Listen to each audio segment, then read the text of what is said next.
नमस्कार ओडिशा जय जगन्नाथ। आज हूँ अक्टोबर 14 तारिख मंगलवार। विलंब न करी आसंतु नजर पकेबा आज दिन ओडिशा तथा देश विदेशर प्रमुख खबर गुड़िक उपरे। प्रथम खबर, प्रत्येक जिनिस रे दरदाम वृद्धि होइछि, खाइबा जिनिस मध्य एथिरु बाद पड़ी नाही। रोगी को पुष्टिकर स्वास्थ्ययुक्त खाद्य देवा लक्ष्य सरकारी डाक्तरखाना रे रोगी खाद्य खर्च वृद्धि करा जाइछि। एने राज्य सरकार स्वास्थ्य और परिवार कल्याण विभाग पक्षरु सूचना दिया जाइछि। ଏହି କ୍ରମରେ ଇଣ୍ଡୋର ୱାର୍ଡରେ ରୋଗୀଙ୍କ ଖର୍ଚ୍ଚ ବୃଦ୍ଧି କରାଯାଇଛି। ପୂର୍ବରୁ ଶଯ୍ୟା ପିଛା 110 ଟଙ୍କା ଥିବାବେଳେ ଏବେ ସରକାର ଏହାକୁ 127 ଟଙ୍କା ନିର୍ଦ୍ଧାରଣ କରିଛନ୍ତି। ଶିଶୁମାନଙ୍କର ଦୈନିକ ଖାଦ୍ୟ ପାଇଁ ପୂର୍ବରୁ 95 ଟଙ୍କା ମିଳୁଥିବା ବେଳେ ଏବେ ଏହାକୁ 110 ଟଙ୍କାକୁ ବୃଦ୍ଧି କରାଯାଇଛି। ସେହିପରି ଉଚ୍ଚ ପୁଷ୍ଟି ସାରଯୁକ୍ତ ଖାଦ୍ୟ ପାଇଁ ଯାହା ପୂର୍ବରୁ 120 ଟଙ୍କା ଥିଲା ତାହା ଏବେ 138 ଟଙ୍କାକୁ ବୃଦ୍ଧି କରାଯାଇଛି। ଶୁଖିଲା ଖାଦ୍ୟ ପାଇଁ 95 ଟଙ୍କା ସ୍ଥାନରେ 110 ଟଙ୍କା କରାଯାଇଥିବା ବେଳେ ତରଳ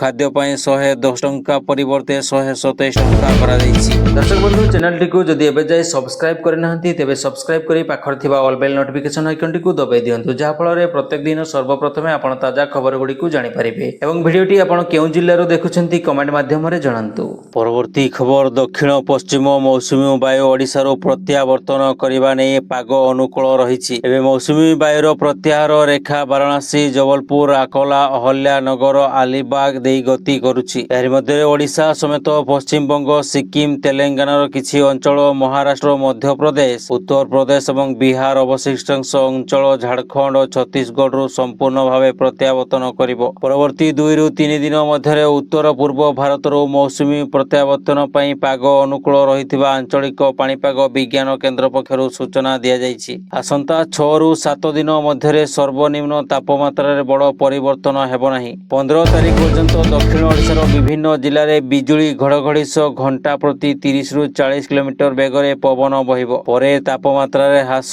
ଘଟିବା ସହ ରାଜ୍ୟକୁ ଶୀତ ପ୍ରବେଶ କରିବ ବୋଲି ପାଣିପାଗ କେନ୍ଦ୍ର ପକ୍ଷରୁ ସୂଚନା ଦିଆଯାଇଛି। ପରବର୍ତ୍ତୀ ଖବର, ଓଡ଼ିଶା ସରକାରଙ୍କ ରାଜସ୍ୱ ବିପର୍ଯ୍ୟୟ ପରିଚାଳନା ବିଭାଗ ଅଂଶ ପ୍ଲଟ ପଞ୍ଜୀକରଣକୁ ସହଜ ଏବଂ ସ୍ୱଚ୍ଛ କରିବା ପାଇଁ ନୂଆ ମାନକ ପ୍ରକ୍ରିୟା SOP ଜାରି କରିଛି। ଏହା ପୂର୍ବ ନିୟମଗୁଡ଼ିକୁ ବାତିଲ କରି ଏକ ରୂପତା ଏବଂ ଜନସାଧାରଣଙ୍କ ସୁବିଧା ପାଇଁ କାମ କରିବ। ରାଜସ୍ୱ ମନ୍ତ୍ରୀ ସୁରେଶ କୁମାର ପୂଜାରୀଙ୍କ ନିର୍ଦ୍ଦେଶରେ ଏହି SOP ଜାରି ହୋଇଛି, କାରଣ ଅନେକ ପଞ୍ଜୀକରଣ ଅଧିକାରୀଙ୍କୁ ନିୟମ ପ୍ରକ୍ରିୟା ବିଷୟରେ ପୂର୍ଣ୍ଣ ଜ୍ଞାନ ନଥିଲା। ମୁଖ୍ୟ ନିୟମ ରହିଛି, ଗ୍ରାମାଞ୍ଚଳରେ ଜଳାଶୟ କିସମ ପ୍ଲଟ ବ୍ୟତୀତ ଅଂଶ ପ୍ଲଟ ପଞ୍ଜୀକରଣରେ କୌଣସି ସର୍ତ୍ତ ନାହିଁ। ଜଳାଶୟ ପ୍ଲଟ ପୁରା ହସ୍ତାନ୍ତର ହେବ ଏବଂ 500 ବର୍ଗମିଟରରୁ ଅଧିକ ବିଭାଜନ ହେବ ନାହିଁ। କୃଷି କିସମ ପ୍ଲଟର ବିଭାଜନ ହେବ ଯଦି ଫର୍ମ ଡିରେ କୃଷି ବ୍ୟବହାର ଘୋଷଣା ଦିଆଯାଇଥାଏ। ସହରାଞ୍ଚଳରେ ଓଡ଼ିଶା ବିକାଶ ପ୍ରାଧିକରଣ ଏବଂ ସହର ଯୋଜନା ଆଇନ ଅନୁଯାୟୀ ବିଭାଜନ, କିନ୍ତୁ ପରିବାର ବିଭାଜନ 500 ବର୍ଗମିଟରରୁ କମ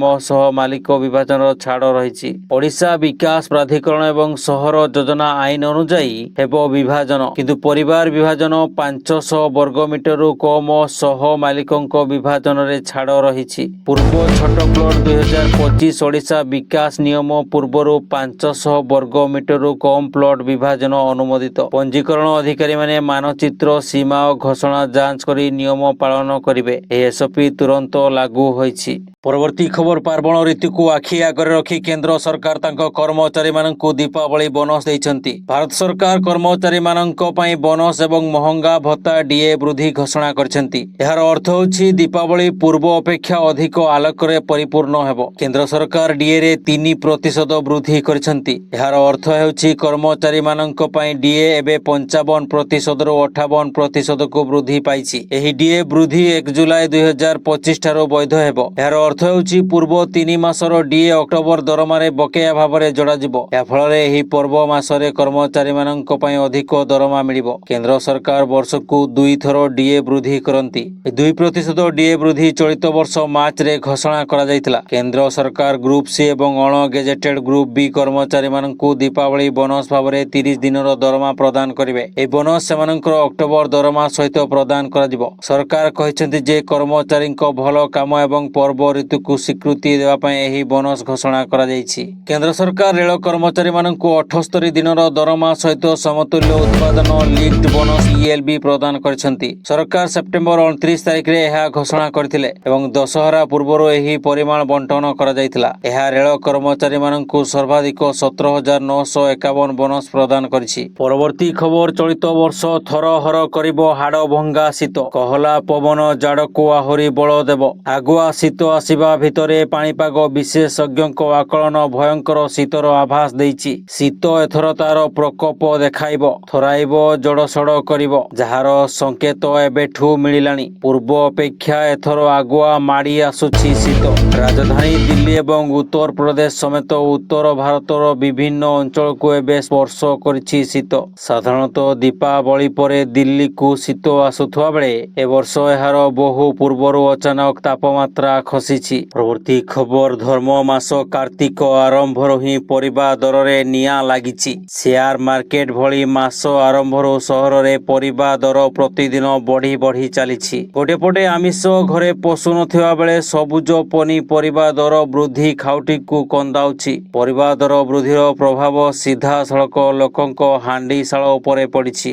ବିଶେଷ କରି ମଧ୍ୟବିତ୍ତ, ନିମ୍ନ ମଧ୍ୟବିତ୍ତ ଏବଂ ଗରିବ ପରିବାରର ଲୋକ ଦର ବୃଦ୍ଧି ଯୋଗୁଁ ହନ୍ତସନ୍ତ ହେଉଛନ୍ତି। ସବୁଠାରୁ ବଡ଼ କଥା ହେଲା, ଓଡ଼ିଶାରେ ଆଉ ସବୁଜ ପନିପରିବା ପୂର୍ବ ଭଳି ଚାଷ ହେଉନାହିଁ, ଯେଉଁଥିପାଇଁ ଏବେ କଦଳୀ, କାଙ୍କଡ଼, ଝୁଡ଼ଙ୍ଗ ଭଳି ପରିବା ପାଇଁ ମଧ୍ୟ ପଡ଼ୋଶୀ ରାଜ୍ୟ ଉପରେ ନିର୍ଭର କରିବାକୁ ପଡ଼ୁଛି। ଫଳରେ ସେଠାରେ ବର୍ଷା ହେଲେ ଓଡ଼ିଶା ଲୋକେ କାନ୍ଦୁଛନ୍ତି। ଦେଶୀ କଦଳୀ କହି ବିକ୍ରି ହେଉଥିବା କଦଳୀ ପଶ୍ଚିମବଙ୍ଗରୁ, ଦେଶୀ କାଙ୍କଡ଼ ଆନ୍ଧ୍ରପ୍ରଦେଶରୁ ଆସୁଛି। ତେଣୁ ସବୁ ପରିବା ଦର ହୁ ହୁ ହୋଇ ବଢ଼ୁଛି। ପରବର୍ତ୍ତୀ ଖବର, ସରକାରୀ ବ୍ୟାଙ୍କରେ ଚାକିରି କରିବା ପାଇଁ ଅପେକ୍ଷା କରି ରହିଥିବା ଛାତ୍ରଛାତ୍ରୀମାନଙ୍କ ପାଇଁ ଖୁସି ଖବର। ଇଣ୍ଡିଆ ପୋଷ୍ଟ ପେମେଣ୍ଟ ବ୍ୟାଙ୍କ ଗ୍ରାମୀଣ ଡାକ ସେବା ପଦ ପାଇଁ ନିଯୁକ୍ତି ଘୋଷଣା କରିଛି। ଏହି ନିଯୁକ୍ତି ଅଭିଯାନ ଅଧୀନରେ ମୋଟ 348 ପଦବୀ ପୂରଣ କରାଯିବ। ବିଜ୍ଞପ୍ତି ଅନୁଯାୟୀ ଗ୍ରାମୀଣ ଡାକ ସେବା ପଦ ପାଇଁ ଆବେଦନ ପ୍ରକ୍ରିୟା 2025 ଅକ୍ଟୋବର 9ରୁ ଆରମ୍ଭ ହୋଇଯାଇଛି। ଏହି ପ୍ରକ୍ରିୟା 29 ଅକ୍ଟୋବର 2025 ତାରିଖ ପର୍ଯ୍ୟନ୍ତ ଜାରି ରହିବ। ଆଗ୍ରହୀ ଏବଂ ଯୋଗ୍ୟ ପ୍ରାର୍ଥୀମାନେ ଅନଲାଇନରେ ଆବେଦନ କରିପାରିବେ। ଆବେଦନକାରୀ ବ୍ୟାଙ୍କର ଅଫିସିଆଲ ୱେବସାଇଟ ipbonline.com କିମ୍ବା IPBB ପୋର୍ଟାଲ ପରିଦର୍ଶନ କରି ଆବେଦନ କରିପାରିବେ। ଏହି ନିଯୁକ୍ତିରେ ଅଂଶଗ୍ରହଣ କରିବା ପାଇଁ ପ୍ରାର୍ଥୀମାନଙ୍କୁ ଏକ ସ୍ୱୀକୃତିପ୍ରାପ୍ତ ବିଦ୍ୟାଳୟ କିମ୍ବା ପ୍ରତିଷ୍ଠାନରୁ ସ୍ନାତକ ଲାଭ କରିଥିବା ଆବଶ୍ୟକ। ଆବେଦନକାରୀଙ୍କ ବୟସ ସର୍ବନିମ୍ନ 20 ବର୍ଷ ଏବଂ ସର୍ବାଧିକ 35 ବର୍ଷ ହେବା ଆବଶ୍ୟକ। ବୟସ 1 ଅଗଷ୍ଟ 2025 ଅନୁଯାୟୀ ଗଣନା କରାଯିବ। ସରକାରୀ ନିୟମ ଅନୁଯାୟୀ ସଂରକ୍ଷିତ ବର୍ଗ ପାଇଁ ବୟସ ଛାଡ଼ ଦିଆଯିବ। ଚୟନ ପ୍ରାର୍ଥୀଙ୍କ ମାସକୁ ଦରମା 30,000 ଟଙ୍କା ପର୍ଯ୍ୟନ୍ତ ରହିବ। ଏଥିସହିତ ଅନ୍ୟାନ୍ୟ ସରକାରୀ ସୁବିଧା ଯେପରିକି ମହଙ୍ଗା ଭତ୍ତା, ଯାତ୍ରା ଭତ୍ତା ଏବଂ ରହିବାର ସୁବିଧା ମିଳିବ।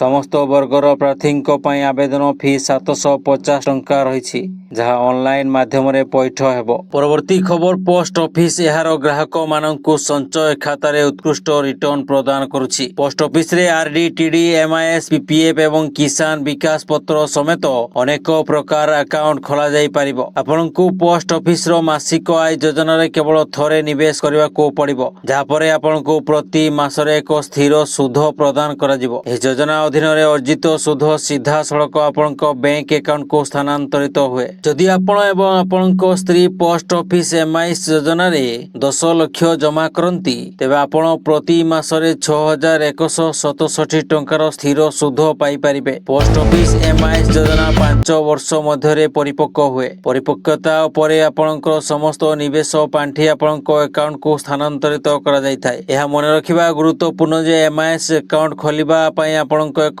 ପୋଷ୍ଟ ଅଫିସ ସଞ୍ଚୟ ଆକାଉଣ୍ଟ ମଧ୍ୟ ଆବଶ୍ୟକ। ପରବର୍ତ୍ତୀ ଖବର, ଲୋକଙ୍କ ମୁଖ୍ୟମନ୍ତ୍ରୀ ମୋହନ ଚରଣ ମାଝୀ ସାଧାରଣ ଲୋକଙ୍କ ସହିତ ମିଶିବା, ଦୁଃଖ ସୁଖ ହେବା ଓ ସେମାନଙ୍କ ସମସ୍ୟା ଶୁଣିବାକୁ ସବୁବେଳେ ଗୁରୁତ୍ୱ ଦେଇଥାନ୍ତି। ଗତକାଲି ମୁଖ୍ୟମନ୍ତ୍ରୀ ମୋହନ ଚରଣ ମାଝୀ ପୁରୀ ଗସ୍ତ ସମୟରେ ବାଟରେ କାଦୁଅଠାରେ ଅଟକି ଜଣେ ପଇଡ଼ ବିକ୍ରେତାଙ୍କଠାରୁ ପଇଡ଼ କିଣି ପିଇଥିଲେ ଏବଂ ପଇଡ଼ ବିକ୍ରେତା ଶ୍ରୀଧର ମହାପାତ୍ରଙ୍କ ସହିତ ଦୁଃଖ ସୁଖ ହୋଇଥିଲେ। କିଭଳି ବ୍ୟବସାୟ ଚାଲିଛି, କେତେ ବର୍ଷ ଧରି ବ୍ୟବସାୟ କଲେଣି ଏବଂ ସରକାରୀ ସୁବିଧା ପାଉଛନ୍ତି କି ନାହିଁ ସେ ସମ୍ପର୍କରେ ପଚାରି ବୁଝିଥିଲେ। ମୁଖ୍ୟମନ୍ତ୍ରୀଙ୍କୁ ଜଣେ ସାଧାରଣ ଗ୍ରାହକ ହିସାବରେ ନିକଟରେ ପାଇ ଶ୍ରୀଧର ଖୁସିରେ ବିଭୋର ହୋଇଯାଇଥିଲେ। ପରବର୍ତ୍ତୀ ଖବର, ଅନେକ ଲାଞ୍ଚ ବାବୁଙ୍କ କଳା କାରନାମା ବିଷୟରେ ଆପଣ ଶୁଣିଥିବେ, କିନ୍ତୁ ଅନୁଗୁଳ ଜିଲ୍ଲା ମୁଖ୍ୟ ଚିକିତ୍ସାଳୟର କନିଷ୍ଠ କିରାଣୀ ସୁବ୍ରତଙ୍କ କଳା କାରନାମାର କାହାଣୀ ଶୁଣିଲେ ମୁଣ୍ଡରେ ହାତ ଦେବେ। ଆଖି ସାମ୍ନାରେ ସରକାରୀ ତହବିଲରୁ ଲୁଟୁଥିଲେ କୋଟି କୋଟି ଟଙ୍କା। ଆଉ ତାଙ୍କ ଲୁଟ୍ର ତରିକା ଥିଲା ପୁରା ନିଆରା।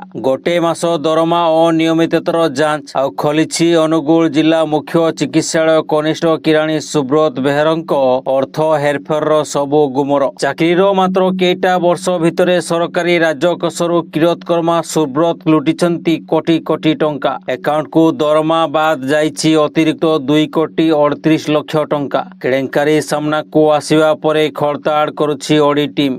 ପରବର୍ତ୍ତୀ ଖବର ଆରଜେଡି ସଭାପତି ଲାଲୁ ପ୍ରସାଦ ଯାଦବଙ୍କୁ ଶକ୍ତ ଝଟକା। ବିହାର ବିଧାନସଭା ନିର୍ବାଚନ ପ୍ରକ୍ରିୟା ଆରମ୍ଭ ହୋଇଥିବା ବେଳେ ଇଣ୍ଡି ମେଣ୍ଟର ଆସନ ବଣ୍ଟନ ହେବାକୁ ଥିବାବେଳେ ଠକେଇ ମାମଲାରେ ଲାଲୁଙ୍କ ନାଁରେ ଚାର୍ଜ ଫ୍ରେମ୍। ଲାଲୁ ପ୍ରସାଦ ଯାଦବ, ତାଙ୍କ ପତ୍ନୀ ରାବଡି ଦେବୀ, ପୁଅ ତେଜସ୍ୱୀ ଯାଦବ ଏବଂ ଅନ୍ୟମାନଙ୍କ ନାଁରେ ଦିଲ୍ଲୀର ଏକ କୋର୍ଟରେ ଚାର୍ଜ ଫ୍ରେମ୍ ହୋଇଛି। ଲାଲୁ ରେଳମନ୍ତ୍ରୀ ଥିବାବେଳେ ଘରୋଇ ସଂସ୍ଥାକୁ ଆଇଆରସିଟିସି ଠିକା ପ୍ରଦାନ ପାଇଁ ସେ ଓ ତାଙ୍କ ପରିବାର ମୂଲ୍ୟବାନ ଜମି ଲାଞ୍ଚ ନେଇଥିବା ସିବିଆଇ ଅଭିଯୋଗ କରିଛି। ଦିଲ୍ଲୀର ରାଉଜ ଏଭିନ୍ୟୁ କୋର୍ଟରେ ଏହି ମାମଲାରେ ହୋଇଛି ଚାର୍ଜ ଫ୍ରେମ୍। ପରବର୍ତ୍ତୀ ଖବର ଭାରତର କ୍ଷେପଣାସ୍ତ୍ର ପରୀକ୍ଷଣର ପରିସର କେବଳ ଚୀନ ଏବଂ ପାକିସ୍ତାନକୁ ନୁହେଁ ବରଂ ଆମେରିକାକୁ ମଧ୍ୟ ଚକିତ କରିଛି। ଚୀନ ପରେ ଆମେରିକା ଏବେ ଭାରତ ମହାସାଗରକୁ ତାର ଗୁପ୍ତଚର ଜାହାଜ ମହାସାଗର ଟାଇଟାନ ପଠାଇଛି। ଭାରତ ଅକ୍ଟୋବର 15ରୁ 17 ମଧ୍ୟରେ ବଙ୍ଗୋପସାଗରରେ 3550 କିଲୋମିଟର ଦୂରତା ବିଶିଷ୍ଟ ଏକ କ୍ଷେପଣାସ୍ତ୍ର ପରୀକ୍ଷଣ କରିବାର କାର୍ଯ୍ୟକ୍ରମ ରହିଛି। ମହାସାଗର ଟାଇଟାନ ସହିତ ଚୀନର ୟାନ ୱାଙ୍ଗ 5 ମଧ୍ୟ ମାଲାସ୍କା ପ୍ରଣାଳୀ ପାର କରି